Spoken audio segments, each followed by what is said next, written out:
मनाचा वेध घेणारे news channel star city one. राज्यातील आणि देशातील राजकीय घडामोडी पाहण्यासाठी आणि इतरही बातम्या पाहण्यासाठी सबस्क्राइब करा स्टार सिटी वन। बारामतीमध्ये आलोय मी। 14 ऑगस्टलाच मी बारामतीच्या दौऱ्यावर येणार होतो। एक MIDC दहीहंडीच्या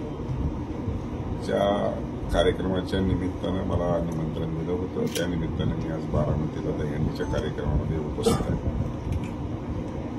खरं तर साहेब, आज बारामतीमध्ये आलात आणि बारामतीकरांचाच प्रश्न आहे।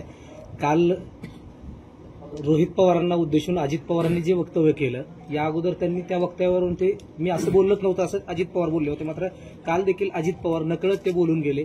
त्यांनी असं म्हटलं, बेट्या मी जर लक्ष दिलं नसतं, तर भावकीकडे लक्ष दिलं नसतं तर तू आमदार झाला नसता, केवळ बॅलेटच्या मतावर फक्त निवडून आलाय।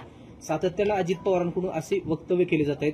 तुम्ही देखील त्या संदर्भात अगोदर बोलला होता, मात्र सातत्यानं पुन्हा तीच वक्तव्य त्यांच्याकडून केली जात आहेत।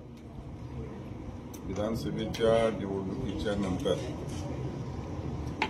निकाल लागल्याच्या नंतर दुसऱ्या दिवशी अजितदादांनी सातारा येथे यशवंतराव चव्हाणांच्या समाधी स्थळावरती प्रीतिसंगम येथे वक्तव्य केलं की बेटा मी आलो असतो तर तुझं काय झालं असतं। त्याच्यानंतर मी सर्व